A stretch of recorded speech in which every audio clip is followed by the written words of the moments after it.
All right, welcome everybody once again to, this is our fifth night doing this. We started at the beginning of the year, or actually I think we started December was our first one, right?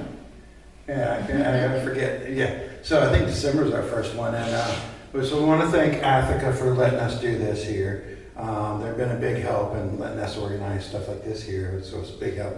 And I want to thank you all for coming out. It's nice to see fresh faces showing up for this, so we're really happy you're here. We've got a really cool panel tonight. These are creators and makers and studio runners, and like they've done a lot in their history of working in content creation and film and music and TV and wrestling and all different kinds of things.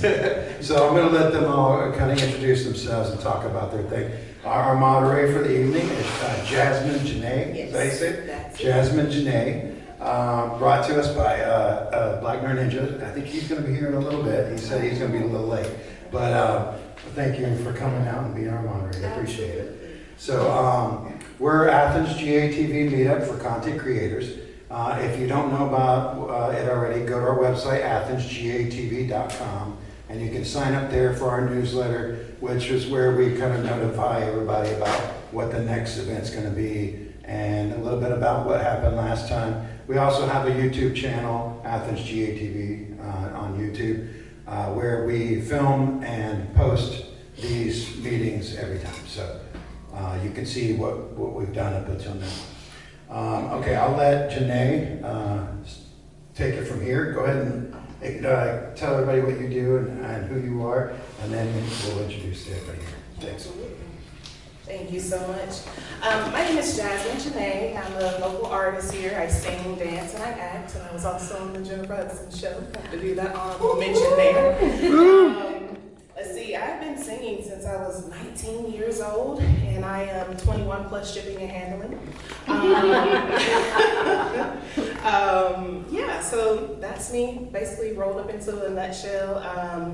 I am a moderator tonight, and this is something that I've never done before, so I'm gonna ask y'all for some grace. I'm being stretched and learning new talents. So we're going to go ahead and I am going to go ahead and introduce our panelists today, starting with Miss Marlene Stewart from Athcast Music. We also have Guillermo Zouain from Lightroom. And last but not least, we have Roth Conrad from Earbone Studio. Okay, now I'm like, right? We did the same thing too. We were like, wait a minute, we worked together before. So I'm going to read over some bios for you from Ms. Marlene Stewart. Get ready to plug into the local music scene of Athens, Georgia with Marlene Stewart, a music enthusiast and resident Athenian. Taking her longtime interest in production and combining it with her exploration of Athens sound, both past and present, she is bringing you into the music of the classic city. Tune in because this is one podcast you do not want to miss. Guillermo, like I said, is from Lightroom. Guillermo is a Dominican editor and executive producer with an extensive portfolio spanning feature films, television, and digital storytelling. Known for his sharp editorial eye and intuitive narrative sense, Guillermo's work brings clarity, emotion, and cultural resonance to every project he touches. His recent editing credits include Providencia, Sundance Sandbox Fund, ITVS Development, The History of Reggaeton for Peacock, and The Trials of Alex Murdoch. Guillermo has also worked across major networks such as Disney+, MTV, Bravo, and CBS, delivering compelling, polished content for the diverse audience. In addition to his work in being a long-form television and film, Guillermo has edited acclaimed short films and digital series, including Latino Vortex and Moving Upstream for the Wall Street Journal. Fluent in both English and Spanish, he draws on his Dominican heritage and bilingual fluency to craft stories that bridge cultures and speak to global audiences. In Roth Conrad's prepared Bone Studio, at Earbones, they capture immersive video portraits of artists performing live, uncut versions of their best songs based in Athens, GA. Watch on YouTube. So, that's their bios. A round of applause if y'all don't mind. Welcome our panelists. And I was sitting there talking to Roth actually, and I've met them throughout my career. At some point in time, either we were in the same room or we directly worked together. So it's definitely an honor being a moderator for this panelist. All right, so let's get into some presentations or questions. So I'm going to go ahead and start asking y'all some questions.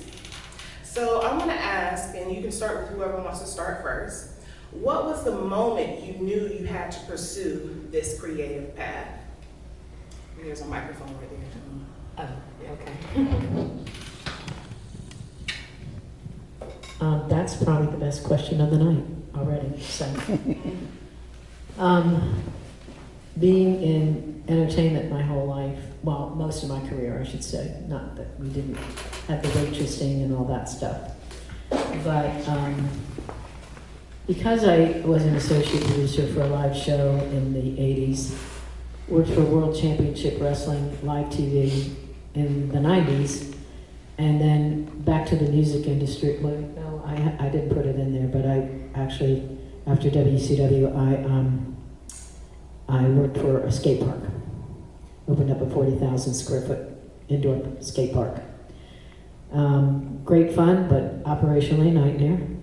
And then went back into the music business once my husband said that he was going to quit his job and go be a teacher, which is something he'd always wanted to do. So I needed insurance, so what did I do? I applied for his job. Lo and behold, I got it. So I've had a lot of experience in entertainment, and especially music has been just a crazy part of my life. And my husband really was the person who taught me so much about music. Because when I met him and he said, "You hate country? Listen to this." And he played me Merle Haggard. I'm like, God dang it. I love it. Shit, you know. And then he started playing more and more. And he worked in record stores his most of his career. Why I did what I did. I came to Athens I wanted to do something in the music business here, but I also wanted to give back to a community. I wanted to be somebody who helped a community. And I didn't know how that would work in the music business, and I tried to do social media and all that kind of stuff, and it just wasn't going to work out. I knew that.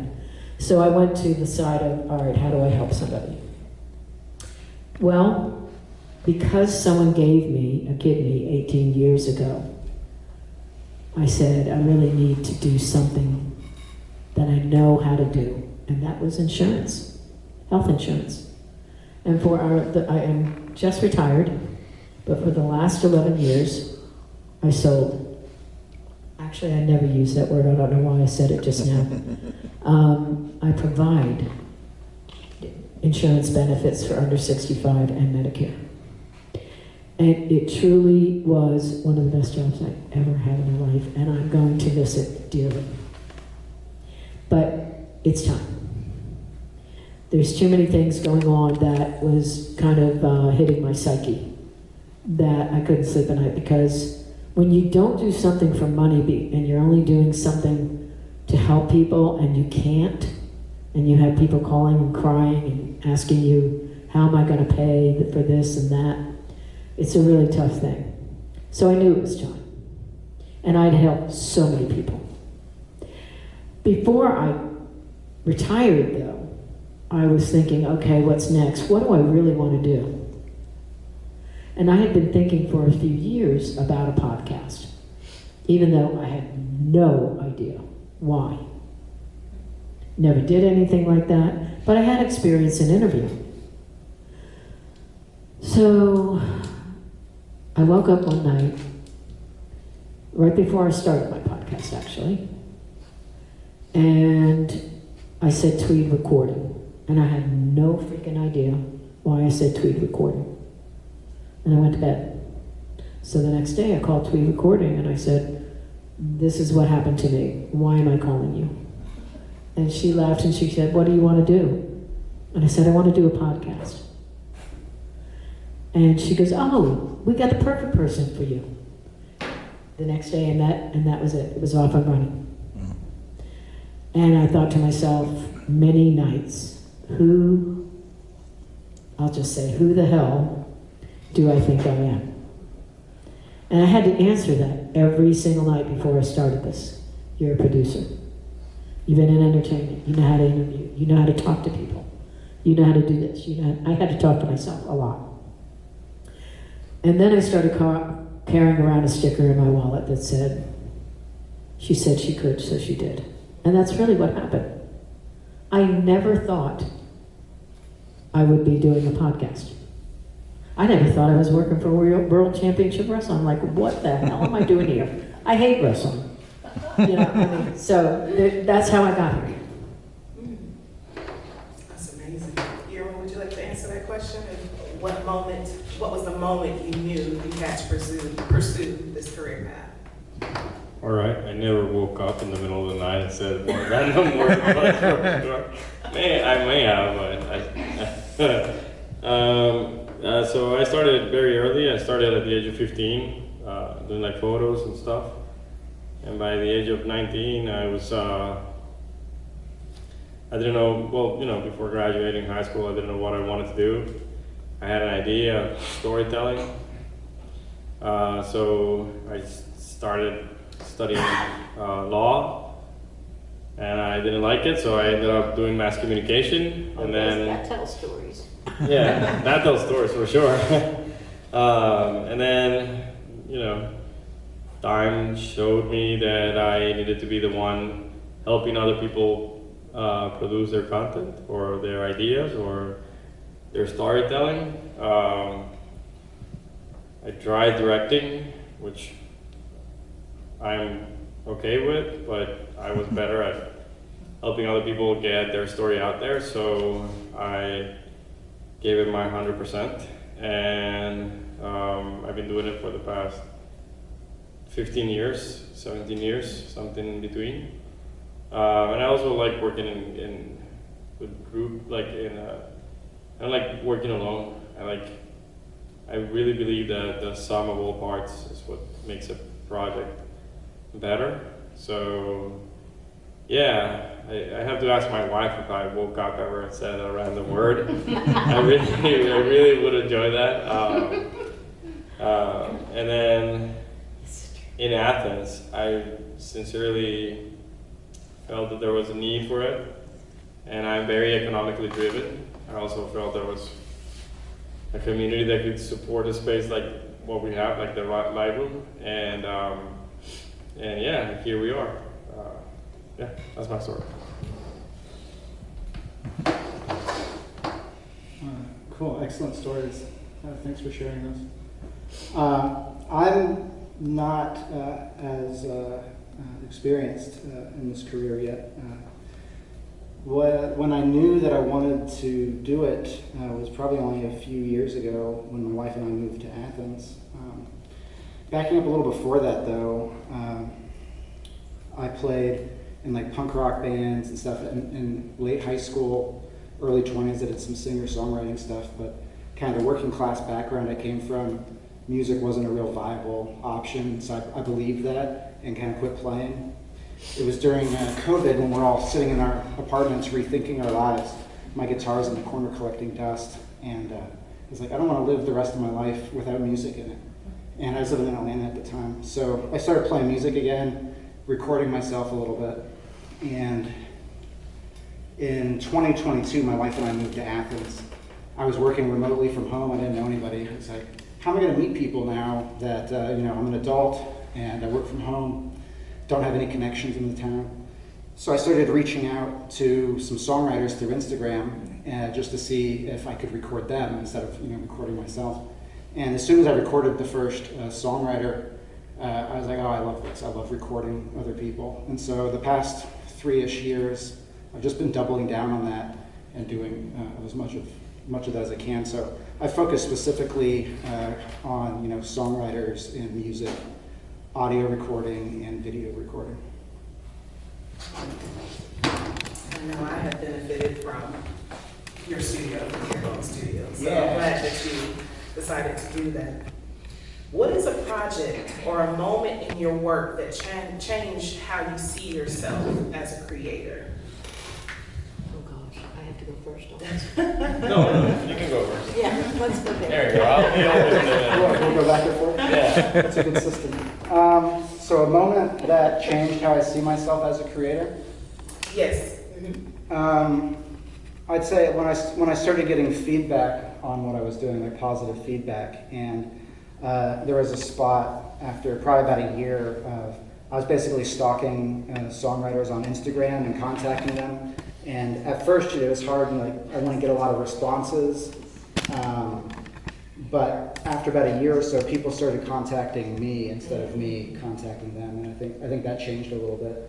And since then, I've had artists that are touring through town that aren't even from Athens are like finding the videos and contacting me, and so that's been a pretty cool thing. And I think that's kind of shifted my perspective to it's like I might be onto something here, so I need to like keep it up kind of thing. All right, so I do so many things that sometimes it's hard to think about, to like understand for myself what I do.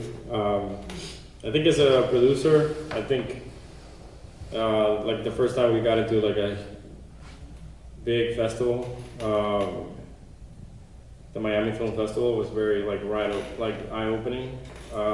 Same with one of our shorts got into La Semaine de la Critique in Cannes. Was really like eye-opening. The first time I saw like something we produced or something I edited on TV.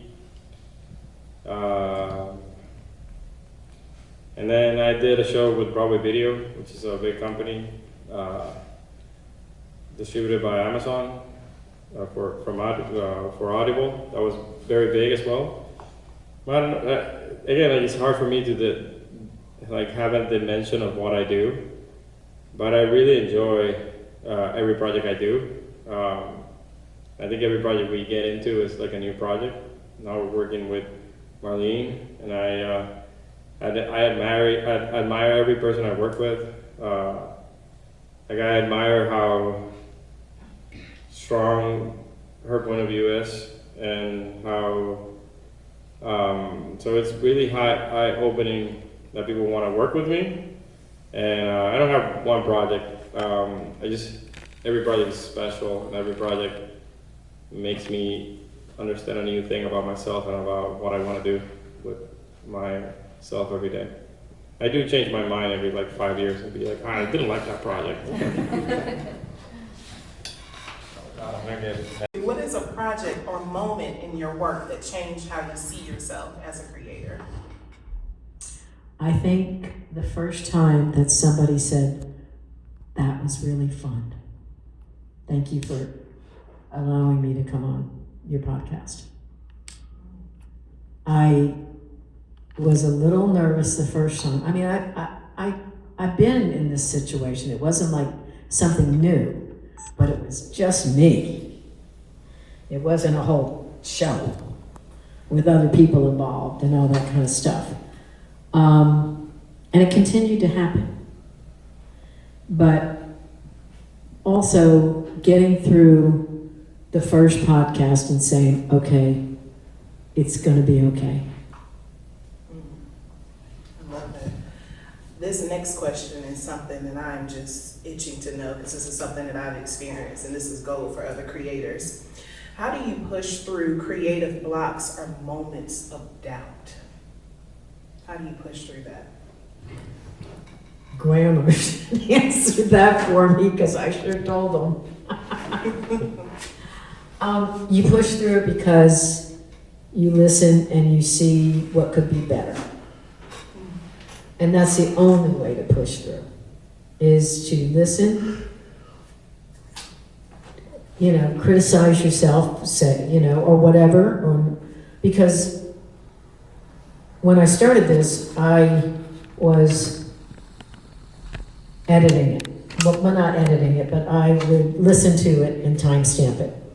Still, until Guillermo now. So, and I would have to really listen and say, well, in television it's a kind of a horrible little saying, but you have to kill your babies kind of thing.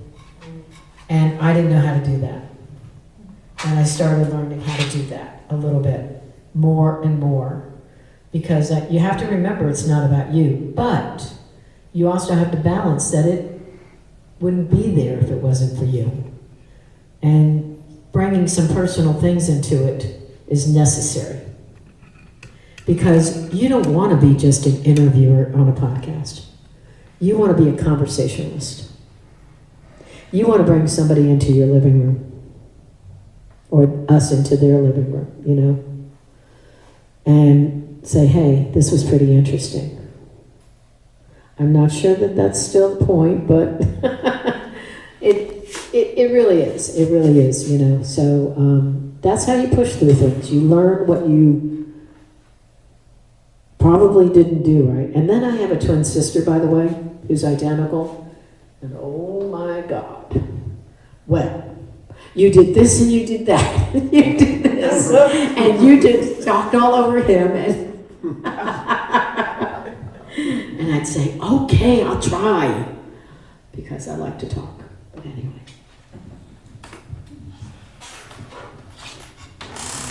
I think, can you repeat the question? Sorry. How do you push through creative blocks or moments of doubt?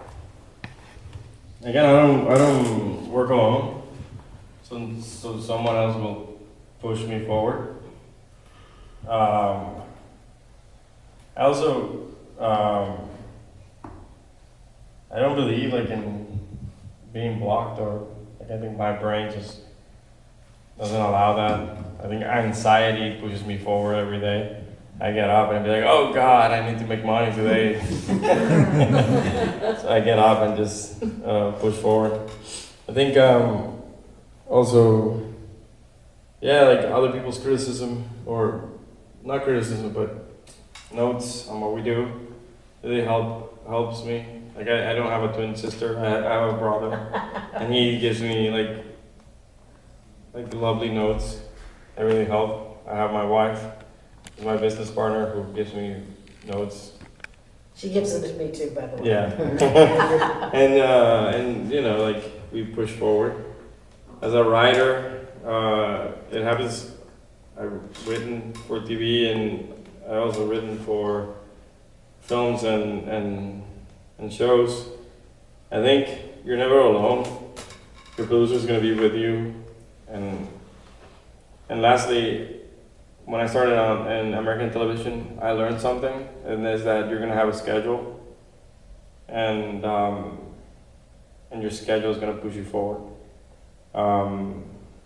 If there's a deadline, deadline is gonna probably be something that has to air. I guess in WCW that happens a lot, right? If someone had a back pain by Tuesday or whenever the fight was gonna be, their back pain was going to be out, and they would have to pay in the fight. Absolutely. Yeah, so Absolutely. Same thing happens with You me. had to be, unless something really was. Oh yeah, for sure. If there's an injury, then Yeah, there's an injury, right. and I've saw plenty of them. But you still have to work, and this is our work. If you're a doctor, you get up, you work, and this is what we do. We get up and work. Yeah, that's it. Good point.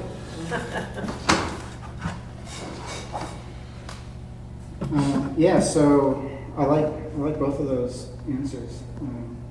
For me, I'm up working by myself out of my home, and then I collaborate with artists, but the recording and editing is all done by myself.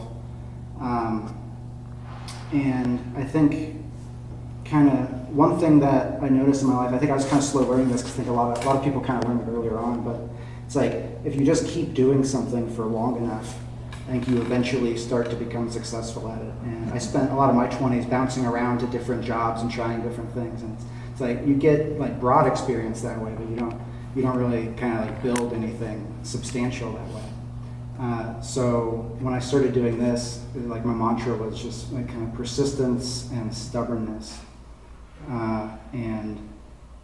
So it's the same thing like the work analogy was good. It's like if it's your job, you just keep doing it. And when you start doing like content creation or trying to start a YouTube channel or something, it's not necessarily your job yet, right? It's the income or how you're going to make money at it's kind of far off. But treating it like a job and just being like I'm just going to keep doing this, and I enjoy doing it. I want to do it. I'm seeing it's benefiting other people, so I'm just going to kind of keep at it, and that's what it is. Sometimes it's got to like take a break and shake it off a little bit, but then it's like keep at it. So. Thank you for that. Can I add something to that really quick? Because I'll tell you what happened to me one night. I was at the 40 Watt, and it was for something special. I'm not going to kind of go into it, but I looked around and I said, oh my gosh, nobody cares about my podcast here. Who cares about it? Why am I doing this? And I was just like questioning myself over and over again. And I went home and I told my husband what happened, because I just left. I said, why am I here? That kind of stuff. It was probably my biggest doubtful moment. And I came home and he said, why are you doing that? You enjoy it and you're good at it. Why would you start doubting yourself now? And that helps to have your wife, your whoever, wife, my husband, who I never thought I'd get this kind of support from. Because, it was something different, and he wasn't sure how it was going to affect me. And, you get anxiety or whatever, but I'm not really an anxious person. But that night, I really doubted myself, and I just pushed through that night. That was probably the biggest night that I said, why am I doing this? So a support system is very beneficial. Absolutely. What is something or a lesson you've learned the hard way in your creative journey? I think that actually, just like I said before, this is a job. I'm guessing, I don't want to, doctors save people, doctors don't save people. Doctors, my brother's a doctor, my dad was a doctor. And it's like, their everyday life their thing is part of their everyday life. So, one day my brother will see cancer, the other day he will see a headache, and everything should be all the same.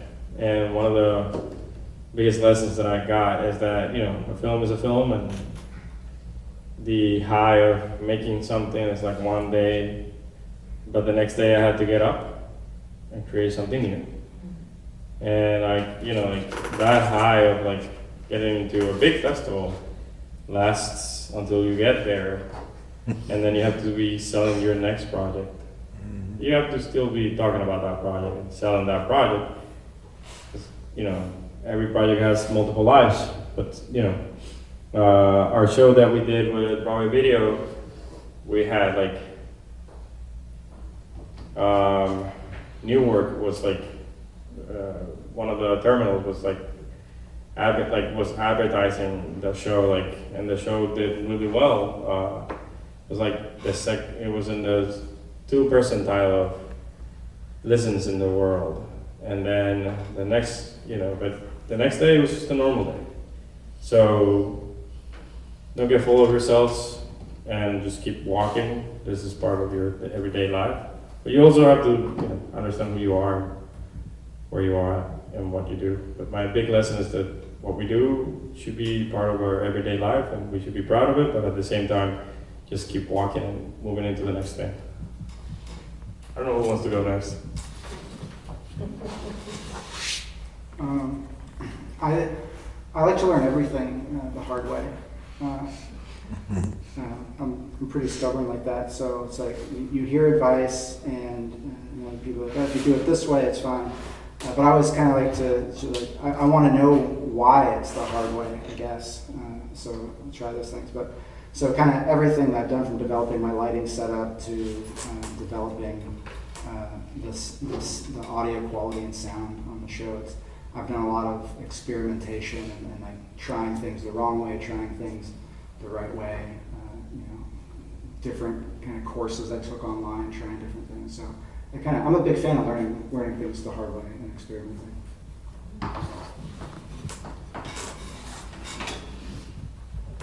I think everybody says that you need to have failure in order to be successful. Probably the hardest thing I really had to learn, and this really is the truth, is not talking over people and listening more. Because I like to talk. And, I'll laugh and I'll say, oh yeah, and they're not finished. Or, like I told her, a lot of times when I listen to my podcast back and I'm like, would you let the guy answer the freaking question already? So that was kind of a hard thing for me to do. But when I worked at Turner Broadcasting, and I didn't have a degree, and back then it was very important. So I knew I was going to have to learn things the hard way. I didn't want to stay in the job that I was in. So what did I do? I marketed myself.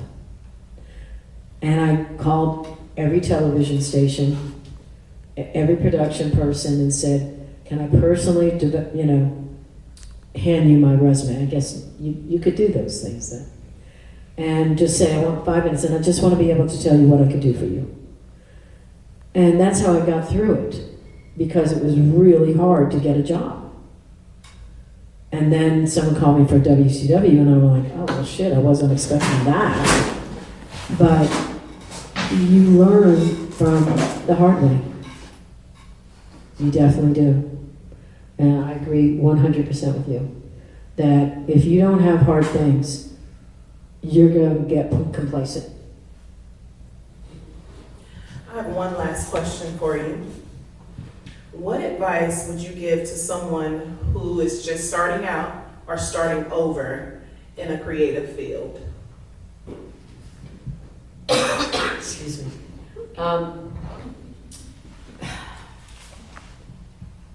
Well, mine is a podcast, so I would give advice to that.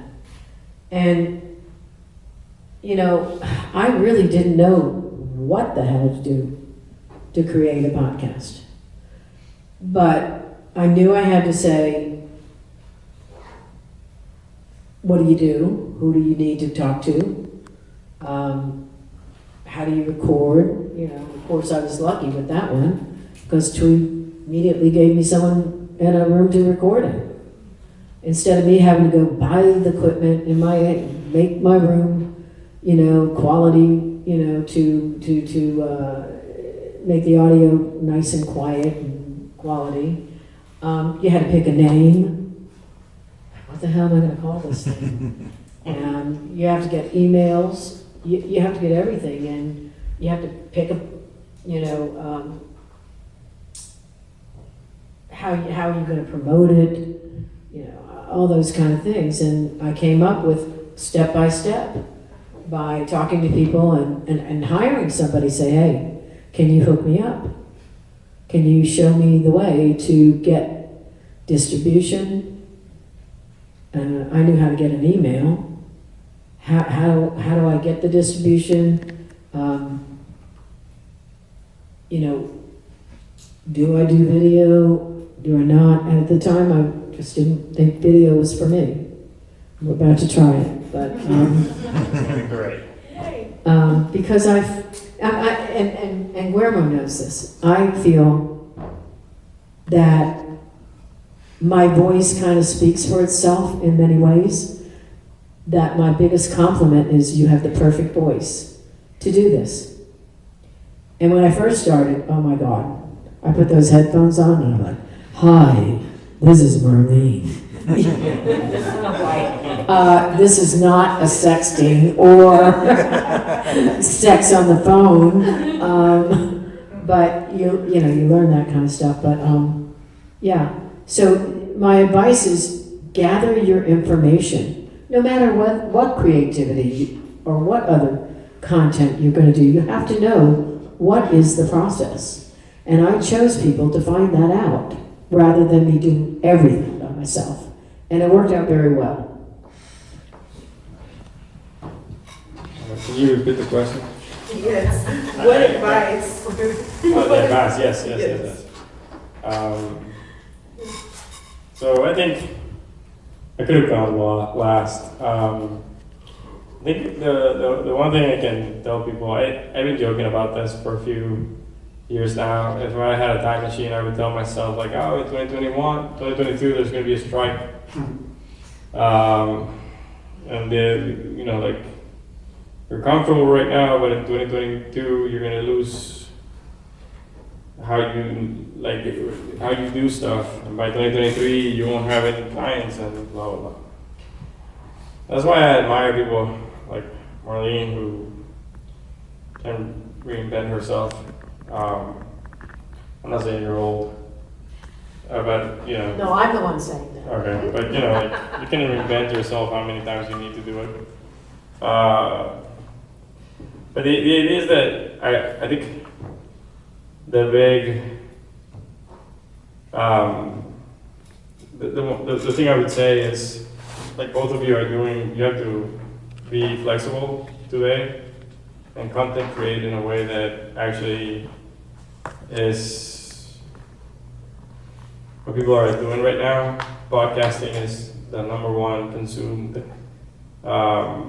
medium that is not TikTok or social media.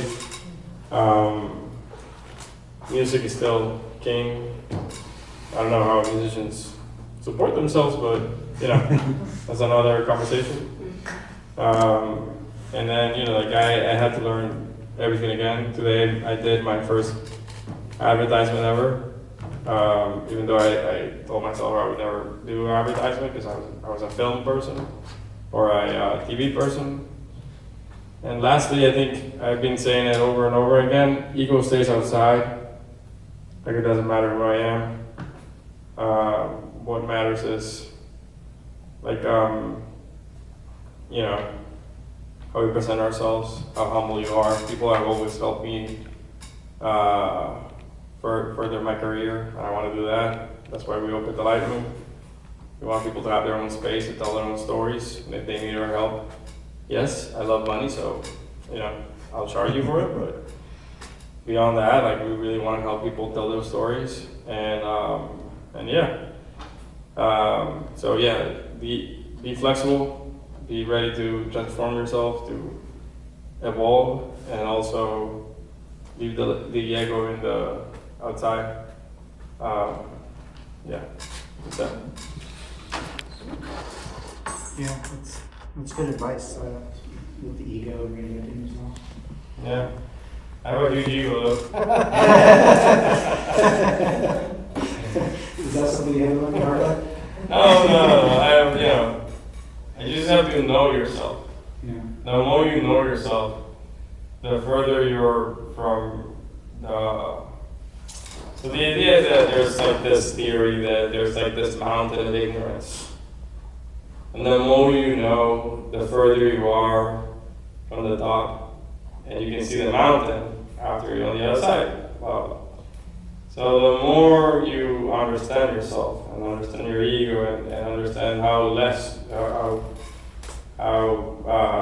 you don't know that much, the more you can see your own flaws. So, like at the end of the day, like being able to listen to your voice and be like, oh, it should be this or it should be that. It's because you know yourself and you know who you are and how you can do this better. The ego problem is when you don't see yourself and you don't see your art, you don't see what you're creating, and you're stuck from being able to, as you said, like take a comment and understand, Yeah. and then that'll make you grow. I always say, step out of the emotion. Yeah, exactly. Step out of the You can emotion. step out of the emotion of it. Yeah. It might not take, in the moment, the eye of the hurricane, it would be very hard to step out of the emotion, but then I said, please step out of the emotions. Yeah. Yeah. Yeah. So ego and being easy to work with is and working well with other people is huge, and being able to take constructive feedback and criticism. So I've thought about a lot about this topic over the past few years. It's like how to get started, and I think there's 3 different strategies, and depending on your personality, one of them will suit you better. But it's like one strategy that I think is very good that I did not do is if you find somebody that's doing what you want to do, and then you just try to get a job and like work with them, because then you'll be plugged into an environment where you learn and you'll network and do all those things. Another environment is like what you've done, where it's like you know what you want to do, and you had a producer skill set and mindset already, so you kind of created a team to help you. Well, you always find somebody smarter. Yeah, and so You do. You always building a find team. somebody smarter. Okay. I'm not that smart. The skill, and so that's a good strategy as well. And then it's like for my personality, my strategy was more, I'm just going to start doing it and keep doing it. And with that strategy, I hear like a lot of people keep themselves back because like, oh, I don't have like enough gear, or I don't know how to use the gear. Nobody's going to watch it, this or that. And it's fine that nobody watches it in the beginning when you're not that skilled or anything. It's like you need practice, and if you have a smartphone, you can start doing it, and you can watch YouTube videos. And so, kind of if you're like me and you're like on the fence, like I want to get started, but I don't. It's like the best thing to do is just to start doing it and get practice and like watch YouTube videos. Because I don't have a great networking personality where I go talk to people, and I'm hoping to get better at that, which is what kind of brought me here tonight. So. Where I can talk to the wall. Yeah, well, I can too. Yeah, my wife is the one that writes the emails. I am the one that writes the emails. Yeah. I would like to open up for questions from the audience. Does anyone have any questions that you want to ask our panelists? I have a question. I'm planning to do them. I don't think. I think we can hear you. Y'all can hear me? Okay, gotcha. In a way, everything y'all have said has answered this, but how do you not become overwhelmed with the technology that is screaming at us right now? AI, this social media platform, that social media platform, oh, they have a new one now, so how do you take all that noise? And like you're talking about learning from YouTube and stuff, it's like, okay, now I have to go learn how to use AI, and then I have to go learn how to do threads. And so how do you pull it all back and just go, and figure out where to focus? That you have an answer, Yeah. please help me. Well, first of all, you have to look at the technology. One thing I said to myself, and probably the reason I can do what I do, is that I did not want to be somebody who did not understand any technology. I wanted to know how to set my damn TV up. Yeah, see, I wanted to set my phone up. love that. But now I it's just so wanted to make much. sure. So I have been studying AI a lot and reading articles and those kind of things. But again, you find somebody, an intern, somebody who is in that field already. Those are the kind of people that you bring on board. But honestly, if you play around with some of the technology and you read and you research how to do it, or what do you need to do, I mean, it really can be very easily understood. I think people get overwhelmed because they don't want to read about it. They don't want to study it. They don't want to learn about it. I spent 3 hours the other night with a woman who did not know bupkis about setting up her TV. Why? Because she didn't want to know. Just like my husband. He doesn't want to know. He'd rather go read a book. And there's a lot of people that rather go read a damn book than learn how to put their TV up. Why did I do it? Because somebody had to in that house. And I ended up being very good at it. So I always try and study what is the new technology? What is happening out there? My son is a person who works for Sirius XM, and he's always a little surprised about how much I understand. But he's also a good resource. You want to go? Sure. So I think it is overwhelming. It's like the rate that things are moving is faster every year and faster than it's ever been. So it's like there's an incredible rate. I use YouTube a lot, and I think for any given topic, Or Google.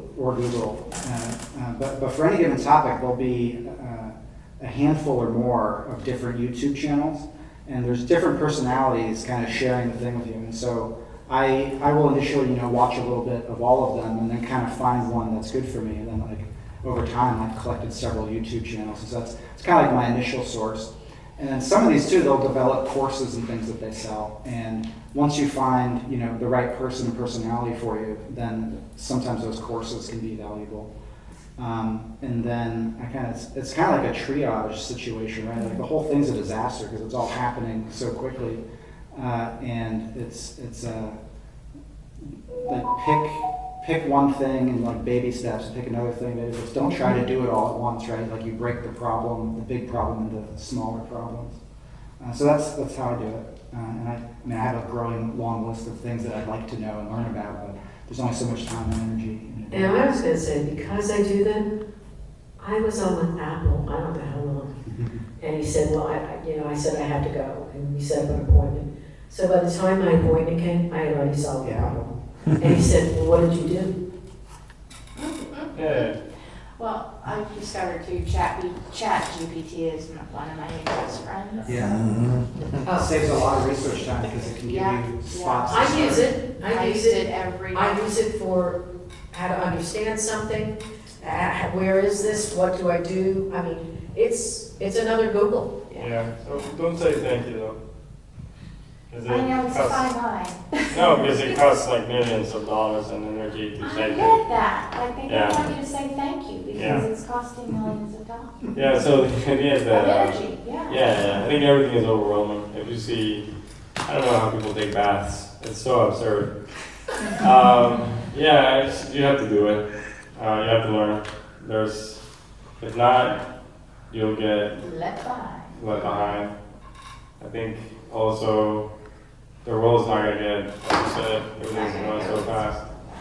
So in our world, basically with AI, in our company, the rule is we don't bring it up until someone brings it up. Because we don't want to be pushing AI. Like if a creator comes in and says, I'm okay with AI, we definitely show our cards and we do a lot with AI. Yeah. But we respect animators, we respect illustrators. Yeah. So we don't want to be if we're doing an animation film or animation short, we don't want to be from the beginning let's use AI. Yeah. No, if the animator comes in and says I'm willing to do AI, then we know we're going to save money. And then if the client is willing and able to get pitched with AI imagery, then we pitch with AI imagery. It's not all bad. It's not all bad, No, yeah. right, Please don't say thank you. I have a client. I didn't even know that. I have a client that is really anti-AI for what I create for him. But he's starting to baby steps to put a toe in the water. So I'm learning how to guide him to keep true to his idea. He's an indie singer-songwriter, and he wants to keep true to his message. So, And that's important. yeah, That's really important. So I have to sometimes back off on, it's respecting the client. And Yeah. I like what you said about, don't say anything until they kind of bring it up. I like that. And there's gonna be a moment where everything's gonna have a little bit of AI, Yeah, so. yeah. For those indie singer-songwriters and stuff, though, I think there's probably going to be a market for people that want to buy, a hand-illustrated vinyl album art, right? And they're going to want to keep some of that authenticity. So have an artist that's not doing AI. So I think you might have kind of a splitting point, like you do with you have a farmer's market and you have organic, locally grown Right. food, Yeah. and you might have organic, locally grown like artists. Yeah, But sort of AI is getting better all the time. It can do a lot of incredible things. Yeah. You can, It's faster. it is faster, but you have to be careful. You can't be just putting what they tell you. Oh, yeah, for sure. You gotta take it into consideration that this is really advisory, Yeah. not necessarily, hey, write this, or look at this, or you should do this. Keep your soul into it, I guess. Yeah. Yeah. And just because you ask it and it gives you an answer doesn't mean that it's right. Yeah. right. Yeah. Any additional questions? Panelists, I did want to ask, is there something else that you wanted to add? Like, I need to make sure I say this during this panelist. Does anyone have anything else additional that they would like to I always share? got something. Absolutely. Hey, I am who I am. Exactly. I'm from a family of 10, and I'm the 9th, and my twin is the 10th. I didn't know your twin was the 10th, though. She is. She came out like seconds after? Yeah. Oh, okay. 6 minutes later. 6 minutes is a lot. No. What was I going to say? Are you sure it's 10 and not like 9A and 9B? What you were something we wanted to say. Yes. Yes, sir. Thank God. I'm getting ready to start season 4. And I've got some really great guests coming. John Keane, Bertus Downs, Trepid, Cole Taylor, and I are going to do a mix of classic city wrestling and the music he brings to it. And so I'm bringing a little bit of my past into this particular podcast. He is extremely excited, and so am I. We finally just found each other after a while, but I'm very excited about that one. I even have some surprises on that one, hopefully. Jim Wilson for the 40 Watt. Dana Downs, I don't know if you know who she is. I've been trying to get her, but she never answers me in time. She's never home. Yeah. She's never home. Exactly. Probably Wyuka, because they asked to be on. So these are some of the people. I'm not completely booked yet. So, and I'll be working on Joker TV, or I guess you call it Athens. JOKERJOKErtv at Athens. Yeah, at Athens. I'll do a couple of little interviews, conversations on that, helping Mux out a little bit. And I'll be also taking your tickets, because I think most of you see me around town. I call myself Troy Aubrey's ticket wristbands bitch. Because I'm always wristbanding people.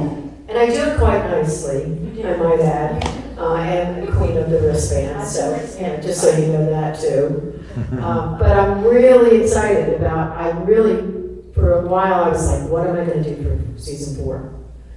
And we talked a little bit, and then we talked some more, and we're going to see what Mr. Guillermo has in store for me. I'm very excited. We're gonna do video. Very Great. excited. Well, yes, I am very excited. Season 4 is gonna be very interesting. We're gonna try and elevate her even more. Beyond Athcast, we definitely, I have to say the full name, right? Because there's like 3 other Athcasts. Well, it's Athcast Music, but there's an Athcast, and then there's Athfest, Okay. Ath. Yeah. Well, This is how I came up with the damn name. so, yeah, we are the Lightroom. We are open every day from 9 to 5. We are a creative studio. We have a site wall that is for rent. It's only $90 the hour. We have 2 podcast studios that are also for rent. And then our brains, me and my wife's brains, are also for rent. That's a little bit more expensive. And then, yeah, we are here to try to elevate what you guys want to do, to elevate your voice, to tell your story. One of our latest work is out there now called Go by Ninja is out there, which I really love doing with him, with all of y'all. And then also we did something with the Athens Leisure Office. We did the Poets Lauren video for Witness, a poem of hers, which is great. It's out there as well. And then, yeah, wanted to add, well, after you have your ad, I will ask both of you a question. Yeah, but please, I don't want to interrupt that flow. Okay, sure. I kind of did want to interrupt the flow to go back to how do you define a season? How do you set those? I try and keep it to 12 to 13. And then I take 4 months off. 3 to 4 months. Yeah, it's the hiatus basically defines. But I may take it a little bit further, like to 15 this season, just to give me enough to give us analytics. Yeah, that makes sense. Yeah. Okay. So, again, just to try something new. I kind of fought him about it a little bit here and there. Not because I'm gun shy, as you can see, but control freak here. What can I say? But I just love their ideas. Cool. So you have like working months of like, oh, we're going to do these and then you take a break. I always started with 12 because I thought, well, if you keep on doing it every week, I mean, Mark Maron does it every week, twice a week, but he's been doing it. He's the king, excuse me, of podcast. And he's who really, I think, probably put it in my head. But I will tell you this also is how I define a season is not 2 hours or not an hour and a half of episode. Yeah. That doesn't work for me. Because I've listened to them and I never make it to the end. Yeah. And I listen to a lot of podcasts. And honestly, I think I kind of hold my own. For sure. Yeah. Yeah, I've heard good things about the podcast. I haven't taken the time to listen to it, but artists that I've met have told me about it. Yeah, I mean, most of the artists really do have a good time. Plus, we record songs. They record live in the studio. Some of these artists don't even have a recorded studio, studio recording. And they're thrilled to have it. So. I need to be on your podcast. So I'm there. Okay, so I guess we're doing a pitch or something. So I've been focused on just a live performance videos of songwriters and artists. I've branched out a bit by request to having 3 performers or a whole band. I've been the room that I'm currently in, getting like 5 people and a drum kit in there has been a little bit tight. In July, I'm moving to a new space, and so hoping to do maybe some more band stuff. But I'm focused more strictly just kind of on developing that aspect. I do some on location video work and then some in my studio work. And I've started doing a little bit of like live show recording as well. But I kind of, the thing I prefer is like focusing, thinking of it as a portrait, but the portrait is the song. So just trying to like get a nice capture of a moment in the performance.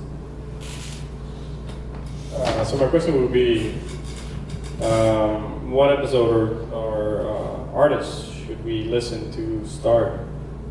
Like, going back from the beginning, sometimes listening from episode 1 doesn't necessarily make sense with either of you, because it's not a consequence, like it's not a story, right? Right. So what episode should we start with to start listening to? Yeah, both with you, like what was like a session? Okay.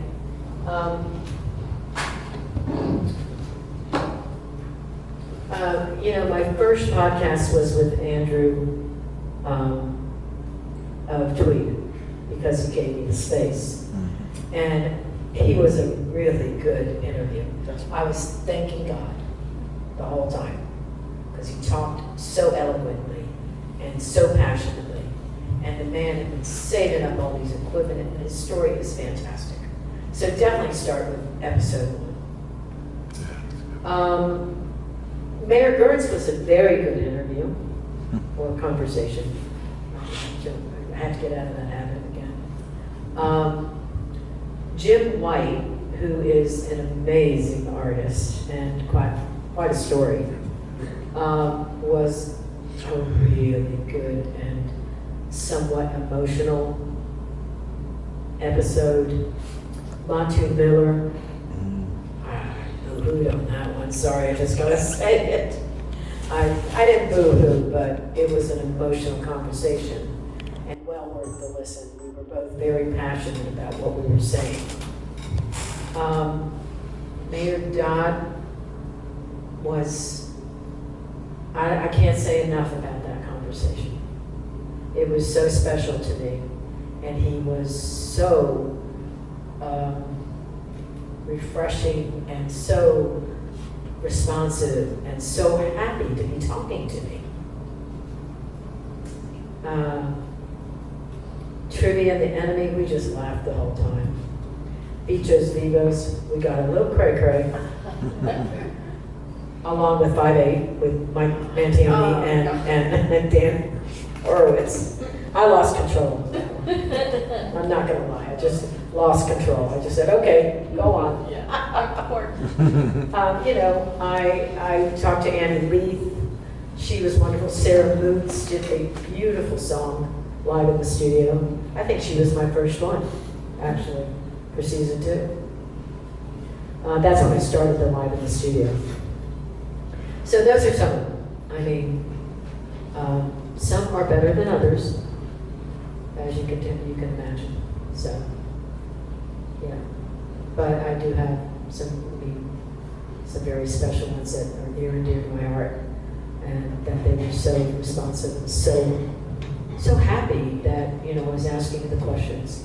A lot of people are surprised by my questions. You will hear on a lot of the podcasts, oh my God, no one's ever asked me that. Because I don't want to ask them, how did you feel when you read that song? I mean, Jesus. But I try not to ask those questions. I ask you about spirit. Where were you when? And, I don't know. I come up with them. And usually it's spontaneous. I write questions down, but it's usually spontaneous when I hear him say or her say something, and I'm like, oh, that's a good question. And you'll see me furiously writing a video now. That's all right. That's a good action shot. Yeah. So, yeah.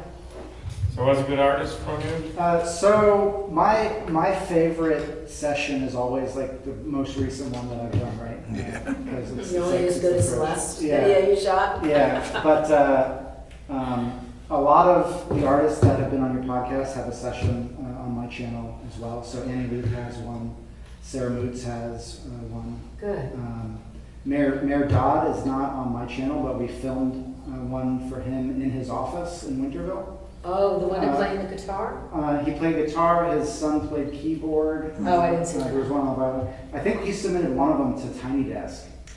And then just did a second one. So That's he the did other his office. thing, is he sings a song I specifically asked him to sing, and he had to relearn it, and he did. Such a great guy. He's So, amazing guy. Yeah. And other than that, like I do all genres, so I think it's like the session that you should watch really depends on your interests and things. And so it's just kind of, if you scroll through and you see an artist you know, that'd be a good one to listen to. If I can add, I am Athica, TLC band, was on, yes, Earbones. So I do have to mention that one. I'll be remiss if I did not. And that one's part of a series that we've been doing with Akeem with OE85 Entertainment, and he's been kind of curating that one, and he calls it the Queendom Sessions. So it's all female-fronted bands and artists, and so yeah, that one is part of that series. Yes. Before we wrap up, how can we get in contact with you? Socials, emails? Mine is simply Marlene at Athcastmusic.com. How do we find your podcast? What? How do we find your podcast? Yeah, well, there's a couple we have to fix, but yeah, it's on Spotify, it's on Apple Podcasts, it's on Amazon. There's a bunch of little ones that I can't remember. I'm having a hard time with Pandora right now. I don't know why. And I don't know why I'm not linking back up to iHeart Radio, but I would really like to be back on those too. But, Spotify is really where most people go to find me. And if you do, please follow. Yeah, so you can find us on Instagram. We are the Lightroom the Lightroom.ath. And you can email us at hello@thelightroom-ath.com. Yeah, if Lightroom, if Adobe is watching this, please don't cease and desist us.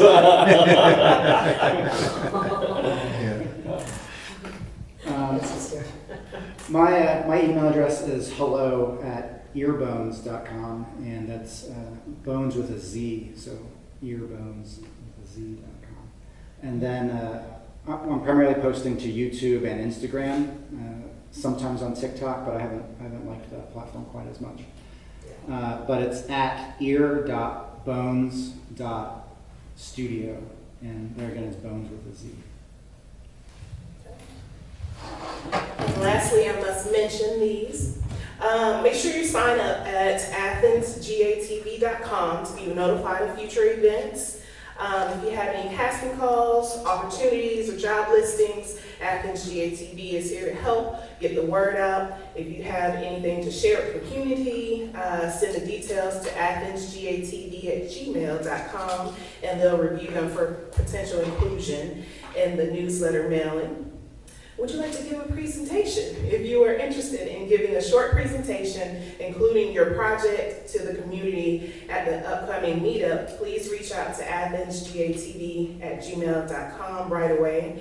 And JOKERJOKERtv is seeking volunteers. JOKERJOKERtv is looking for volunteers to join the crew at upcoming events like AdFest, Athens Film Festival, and others. They are looking to fill multiple positions, including sponsorship, salespeople, camera operators, social media marketers, PAs, and more. They are even looking for experienced podcasters and live stream hosts who can conduct interviews and other stars of Athens. Use your appearance to promote your own projects of one of Athens' biggest events of the year, please reach out to tvjokerjoker@gmail.com. And I just want to say thank you so much for having me be the moderator today. I think I did a decent job. Thank you so much for having me. Thank you. Where can people find you? Oh, awesome. Well, my name is Jazmin Janay. You can find me at Jazmin Janay. That's JAZMIN on Instagram, on Facebook. My name is Jazmin Pittman. I don't know if people use X still, but it's Jazmin Janay. All right. Have you spelled your last name again? Janay, Janay. That's it. Well, thank you so much, panelists. Can we have another round of applause for our